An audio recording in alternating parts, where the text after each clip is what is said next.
ئەو سەرمایهدارانی ڕۆژ ئاواشن کە ئێستا گوێی پارتی وێچێتیان باداوە. ئەوە ئەنگێلا مەرکل ئیستیقلالی نەکردوون کە پێیان بڵێ ئێوە وەکو ئەو پیاوەی جارانن بە نێچیروانێکی تاغوت بڵێ کە نەتنیاهۆ شەریفترە لە نێچیروان بەرزانی.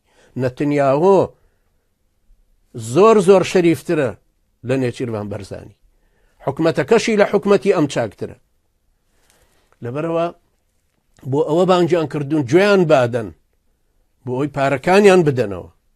بۆیان بانگ نەکردوون بڵێ ئەمان بپارێزن. بەڵام لە هەمان کاتیشە سەرمایەدارانی دەرێ و ئێرانیش نایانەوێت ڕەوڕەوەی ئەو خەڵکەوا تێک بچێ بە جارێک اقتصادەکە لە دەست خەڵکەکە بچێتە دەرەوە. ئەنجا وای لێبێ ئەوان شەریکەکانیان زەرەرکە. چونکە ئێوەش بیرە خەمەوە کە لە ساڵی 1972 سەدام حوسێن ئیتیفاقی نەوتی لەگەڵ سۆڤێتا ئیمزا کرد بۆ 27 ساڵ. بەڵام لە 91 زەرەرێکی گەورەی کرد چونکە جێشی ئەمریکی و هاوپەیمانەکان لە عێراقیاندا و زەرەرێکی گەورە بەسەر سۆڤێتە هات.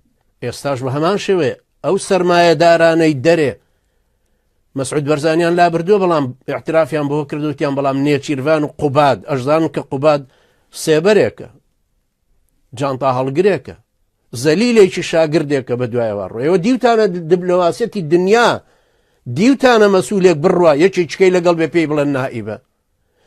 نائیب بۆیە دائەنرێ وەختێک مەسوولەکە ڕۆی نائیبەکە لە شوێنی بێ.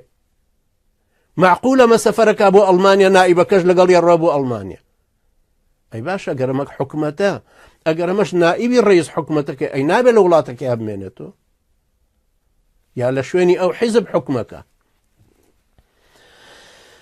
بزاوتی مێژوش عەزیزانی من ئەم ئازیا سەرمایەداری کە هاتۆتە وڵاتەکەتانەوە تێر نابێ هەتاوەکو هەمووی هەڵنەلووشێ. بەڵام ئەوەش دیسان هەندێکی لە قازانجی ئەوەیە کە بارودۆخەکە دروست دەکاتەوە.